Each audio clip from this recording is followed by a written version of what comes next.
ఏమంటే ఈయన దశావతారం ఒకటి ఉందండి. జగన్మోహన్ రెడ్డి గారి దశావతారం అసలు నాకు అర్థం కాక అడుగుతున్నాను. దశావతారం సినిమాలో కమల్ హాసన్ గారు అయితే 10 క్యారెక్టర్లు వేస్తాడు. డిఫరెంట్ క్యారెక్టర్లు. ఒక ఆయనేమో పంతులు గారు, ఇంకొక ఆయనేమో సైంటిస్టు, ఇంకొక ఆయనేమో ఇంకోటి అలా డిఫరెంట్ క్యారెక్టర్లు అండి. నేను ఇది చూసాక జగన్మోహన్ రెడ్డి గారు ఒకరేనా లేకపోతే 10 మంది అనిపించిందండి నాకు. రాజధాని కోసం ఒక్కడే జగన్ ఎన్ని మాటలు మార్చాడో ఒకసారి ఈ వీడియో చూస్తే మామూలుగా సాధారణమైన మనుషులు మనలాంటి వాళ్ళం అయితే రేపటి నుంచి బయట తిరగమండి. ఎందుకంటే జనాల్లో మొన్న మాట అన్నాను, మళ్ళీ ఈరోజు ఇది అన్నాను కాబట్టి వాళ్ళు ఏమనుకుంటారో అని సిగ్గుతో చచ్చిపోతాం. నిజంగా చెప్తున్నానండి. నిజంగా మనసు మానవత్వం ఉన్నవాడు, లేకపోతే కొంచెం సమాజంలో గౌరవం ఉండాలి, గౌరవంగా బతకాలనుకునేవాడు ఎవరైనా సరే ఒక మాట ఈవేళ చెప్పి రేపు ఆ మాట కాదంటే అది బయటికి వెళ్ళడం, ఇంకా మళ్ళీ వాళ్ళకి ముఖం చూపించడం. ఎమ్మ చెప్తే అడిగితే మళ్ళీ ఏం చెప్తావరా బాబు అని. కానీ ఒకే జగన్ అమరావతి కోసం, అంటే మన రాష్ట్ర రాజధాని కోసం ఎన్ని మాటలు మార్చాడు తెలుసండి. ఆ వైసీపీలో వెనకేసుకొచ్చేవాళ్ళు వాళ్ళు కూడా కొన్ని సిగ్గుపడి మళ్ళీ గుల్లాలు పడిపోతున్నారటండి ఈ విషయంలోనే.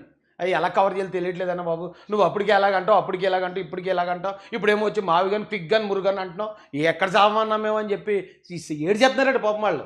ఎవరో ఆ పేటీఎం కార్యకర్తలు. బాబు ఇన్ని అబద్ధాలా? మళ్ళీ జగన్ గారు ఏమంటారండి, విలువలు విశ్వసనీయత అంటారు. అంటే ఏంటండి దాని అర్థం తెలుసా జగన్ గారు మీకు? విలువలు విశ్వసనీయత అంటే అర్థం తెలుసండి? విలువలు అంటే వాల్యూస్తో బతకాలంటే ఖచ్చితంగా. ఎందుకంటే ఓ మాట అన్నామంటే ఆ మాటకి కట్టుబడి ఉండాలి. విశ్వసనీయత అంటే మనం చెప్పే మాట మీద ఎదురుడికి నమ్మకం ఉండాలి. నమ్మకం ఉండాలంటే మన మాట మీద ఎంత ఇదై ఉండాలి మనం. ఏంటండి ఈ పద్ధతి ఏంటో ఒకసారి మీరు ఈ మాటలు వినండి. స్టార్టింగ్ మొదలు పెడతాడైనా ఏమని మొదలు పెట్టాడు చూడండి. మహానగరాన్ని కడతాం, ఎలా కడతాం అన్నది మా బుర్రలో నుంచి వస్తున్న ఆలోచన నుంచి. హైదరాబాద్ని మించిన మహానగరం కడతాం, ఎలా కడతాం అనేది నా బుర్రలోంచి వచ్చిన ఆలోచన నుంచి కడతాడట. ఫస్ట్ ఎవరికైనా ఆలోచన బుర్రలోంచి వస్తుంది. కానీ ఆ రోజు ఆయన చెప్పే విధానం చెప్తున్నాను నేను. హైదరాబాద్ని మించిన మహానగరం ఒకటి రాష్ట్రానికి ఉండాలి, ఒక నగరం ఖచ్చితంగా ఉండాలి అని ఆ రోజు డిసైడ్ అయ్యి సార్ నీల షర్ట్ వేసుకుని వచ్చి చెప్పాడండి. నీల షర్ట్ వేసుకుని హైదరాబాద్ని మించిన నగరం కడతానన్నాడు. Okay, next. విజయవాడలో క్యాపిటల్ సిటీని పెట్టడం మనస్ఫూర్తిగా మేము ఆహ్వానిస్తున్నాం. విజయవాడలో క్యాపిటల్ సిటీ అన్నాడు. ఫస్ట్ ఏమన్నాడు, హైదరాబాద్ మించిన నగరం అన్నాడు. తర్వాత విజయవాడలో క్యాపిటల్ సిటీ పెట్టడం కంప్లీట్గా నేను యాక్సెప్ట్ చేస్తున్నాను అన్నాడు. Location, what has at least 30,000 acres of land. We're saying that please ensure that it is right in the middle of the state. Middle of the స్టేట్లో ఉండాలి, 30,000 ఎకరాలు ఉండాలని అన్న ఇంగ్లీష్లో చెప్పాడు. మరి అక్కడ 30,000 ఎకరాలు ఇక్కడ ఉంది. ఆల్రెడీ అమరావతిలో 33,000 ఎకరాలు తీసుకున్నారు. మిడిల్ ఆఫ్ ది స్టేట్ ఉంది. ఓకే అండి. రెండో మాట అప్పుడు నేను చెప్పింది. ఇక మూడోది అంటున్నాడు చూడండి. రాష్ట్రానికి బహుశా 3 క్యాపిటల్ వస్తాయేమో. Executive capital, legislature capital, judicial capital. మళ్ళీ అదే జగన్ అండి. జగన్ గారిని చూస్తే ఓసరవల్లి కూడా సిగ్గుపడి ఆత్మహత్య చేసుకుంటుందేమో అండి. అయ్యో నేను కూడా ఇన్ని రంగులు మార్చలేను ఏంటి, జగన్ గారు ఏంటి ఇన్ని రంగులు మారుతున్నాడు ఏంటని ఓసరవల్లి కూడా ఉరేసుకుంటుందండి. ఇక్కడికి వచ్చాడు, ఇక్కడేమో హైదరాబాద్ మించిన మహానగరం అన్నాడు. ఇక్కడికి వచ్చేటప్పటికి విజయవాడ ఓకే, నాకు విజయవాడ దగ్గరలో ఎక్కడైనా 30,000 ఎకరాలు ఉంటే మీరు కట్టేయండి అన్నాడు. సరే విజయవాడ దగ్గరలో అమరావతి 30,000 ఎకరాలు ఉంది, ఓకే. హైదరాబాద్ మించిన మహానగరం అమరావతి అవుతుంది, ఓకే. ఈ రెండు ఆయన మాటలే. మూడోది వచ్చేటప్పటికి 3 రావచ్చేమో. 3 క్యాపిటల్ కూడా రావాల్సిన పరిస్థితి కనిపిస్తా ఉంది అధ్యక్ష. 3 రాజధానులకు సంబంధించిన ఇంతకు ముందు ప్రవేశపెట్టిన బిల్లును ప్రభుత్వం వెనక్కి తీసుకుని ఇక్కడ ఏమన్నాడంటే 3 రాజధానులు రావచ్చు, వైజాగ్, అమరావతి, కర్నూలు అన్నాడు. కర్నూలు అని జనాన్ని లాగాడు 2 సంవత్సరాలు ఎంతో. 3 రాజధానులు వచ్చేస్తున్నాయి, అక్కడ అమరావతిలో ఇది వైజాగ్లో అది అయిపోతుంది ఇది అయిపోతుందని జనాల్ని మబ్బులో పెట్టాడు. అలాగని మబ్బుల్లో పెట్టిన తర్వాత మరి జనాన్ని డౌట్ వస్తుంది కదా. సంవత్సరంన్నర తర్వాత ఆ పేటీఎం వాళ్ళకైనా డౌట్ వస్తుంది కదా. ఏటన్నా నువ్వు మా పేటీఎం అయితే పడుతుంది కానీ రాజధాని గురించి ఏం మాట్లాడట్లేదు, మా కుర్రోళ్ళు కూడా చదువుకుని ఉన్నారు అని అడుగుతారు కదా. అడిగితే కాదు మళ్ళీ ఫస్ట్ నుంచి మొదలెడదాం, రెడ్డి గారు వచ్చారు ఫస్ట్ నుంచి మొదలెట్టండి, మళ్ళీ ఫస్ట్ నుంచి మొదలెడదాం, అందాక 3 రాజధానుల బిల్లు నేను వెనక్కి తీసుకుంటానండి. మళ్ళీ అదే జగన్. ఒక్క మాట ఒకసారి మారితేనే చచ్చిపోతామండి మనం అయితేనే. అలాంటిది ఒక వ్యక్తి ఒకే మాటని ఇన్నిసార్లు, ఇంకా పూర్తి అవ్వలేదండి, ఇది 4వదే, ఇంకా 5, 6, 7, 8, 9, 10 ఇంకేమో దశావతారాలే కరెక్ట్గా 10 ఉన్నాయండి. ఈ బిల్లుని వెనక్కి తీసుకుంటున్నాను అన్నాడు. 3 రాజధానులు అన్నది అతనే, మళ్ళీ 3 రాజధానులు వద్దు బిల్లు వెనక్కి తీసుకుంటున్నాను నేను. మెరుగైన బిల్లుతో సభ ముందుకు వస్తుంది. To Visakhapatnam, which is going to be our capital. To Visakhapatnam, which is going to be our capital. ఫైనల్గా మళ్ళీ వైజాగ్ క్యాపిటల్ అన్నాడు. ఇక అప్పుడు కర్నూలు పోయింది, అమరావతి పోయింది, వైజాగ్ క్యాపిటల్. ఈయన్ని నమ్మి ఇంకా పార్టీలు కొంతమంది ఉన్నారంటే వాళ్ళు స్వార్థంతో ఉన్నట్టు, లేకపోతే ఏదో పదవి వస్తుంది, లేకపోతే ఏదో డబ్బులు సంపాదించుకుందామని ఉన్నట్టే తప్ప నిజంగా ఏమన్నా ఈ రాష్ట్రానికి మంచి చేద్దామన్న ఆలోచన, జగన్ గారు వస్తే ఈ రాష్ట్రాన్ని బాగు చేస్తాడనే ఆశ ఉందండి? కనీసం 0.1% ఉందా మీకు? ప్రతి రాష్ట్రానికి ఒక ఎకనామిక్ పవర్ హౌస్ ఉండాలి. ఒక ఎకనామిక్ పవర్ హౌస్ అనేది రాష్ట్రానికి లేకపోతే, ఒక హైదరాబాదో, ఒక బెంగళూరు, ఒక చెన్నైయో ఇటువంటి నగరాలు ఏ రాష్ట్రానికైనా లేకపోతే రాష్ట్రానికి సంబంధించిన ఆదాయాలు ఎప్పటికీ కూడా పెరగవు. అయినా అంటాడు ఒకటి ఉండాలి, ఖచ్చితంగా ఒక సిటీ ఉండాలి. ఒక హైదరాబాదు, చెన్నై, బెంగళూరు లాంటి ఒక సిటీ ఉండాలంటాడు. మళ్ళీ ఆయన అంటాడు అబ్బాయి ఒక సిటీలో డెవలప్మెంట్ కాదు, వికేంద్రీకరణ, కాబట్టి 3 సిటీలను డెవలప్ చేద్దాం, ప్రతి జిల్లాకు ఒక క్యాపిటల్ పెడదాం, ప్రతి జిల్లాకు ఒక ఎయిర్పోర్ట్ కడదాం, అయ్యి బాబోయ్ ఏం మాట్లాడండి బాబోయ్, నిన్న మతిపోయింది నాకు ఇన్ని మాటలు చెప్తున్నా. ఏ క్యాపిటల్ అయినా కూడా రాష్ట్రానికి మధ్యలో ఉండాలి. ఏ క్యాపిటల్ అయినా రాష్ట్రానికి మధ్యలో ఉండాలని ఆ పెద్ద మనిషి అండి ఇక్కడ కూడా నీళ్ళ షర్ట్ వేసుకొచ్చాడు. రాష్ట్రానికి మధ్యలో ఉండాలి ఏ క్యాపిటల్ అని అన్నాడు. అమరావతి రాష్ట్రానికి మధ్యలో ఉన్నది, నొప్పేంటి? హైదరాబాద్ని మించిన నగరం కావాలని మీరే అన్నారు. ఒక నగరాన్ని మనం దృష్టి పెడితే చంద్రబాబు నాయుడు గారు అనుకుంటే హైదరాబాద్ని మించిన నగరం కడతారు, నొప్పేంటి? ఇప్పుడు ప్రతి ఒక చెన్నై లాగా, ఒక హైదరాబాద్లో, ఒక బెంగళూరు లాగా ఖచ్చితంగా సిటీ ఇక్కడ కావాలన్నారు, అది అమరావతి తయారవుతుంది, నొప్పేంటి? ఎందుకు బాధపడుతున్నారు మీరు? ఎవరు ప్రయాణం చేయాలన్నా కూడా ఇబ్బంది పడకూడదు. భూమి ఉండాలి, దండిగా చాలా భూమి ఉండాలి, డెవలప్మెంట్ స్కోప్ ఉండాలి, నీళ్లు ఉండాలి. ఈ 3 క్రైటీరియాస్ లోనే నీళ్ళు ఉండాలి, భూమి ఉండాలి, డెవలప్మెంట్ స్కోప్ ఉండాలి. నీళ్ళు ఉన్నాయి, అక్కడ చక్కగా ఆ నది ప్రవహిస్తూ ఉంది, భూములు ఉన్నాయి దాదాపు కొన్ని వేల ఎకరాలు.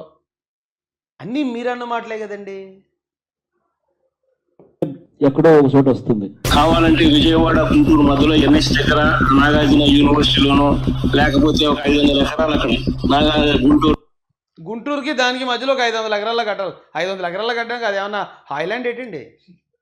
హాయిలాండా లేకపోతే వాటర్ వరల్డ్ లేకపోతే ఇలాంటివి ఉంటాయి కదండి, అవి ఏమన్నా వాటర్ స్పోర్ట్సా 500 ఎకరాల్లో కట్టడానికి రాజధాని? అంతకుముందే అన్న దాంట్లో భూములు ఉండాలి, ఆ పైన అన్న దాంట్లో 30,000 ఎకరాలు ఉండాలి, ఒక సిటీ ఉండాలి, పెద్ద సిటీ అన్నాడు. మళ్ళీ ఆయన ఎక్కడికి వస్తాడు? నాగార్జున యూనివర్సిటీకి దానికి మధ్య సందులో కట్టేయండి అంటున్నాడు. సందులో రాజధానా? బయట వాళ్ళు ఏడిపించారు కదండి మనల్ని. ఇప్పుడు ఏళ్ళరా సందులో రాజధాని ఉంటుంది కదా, ఆల్డర్ అంటారు రండి బాబు, ఇది ఎక్కడ దారుణం అండి బాబు. ఆ సందులోకి 500 ఎకరాలు ఉంది, దాంట్లో ఇరికించేయండి అంటున్నాడు.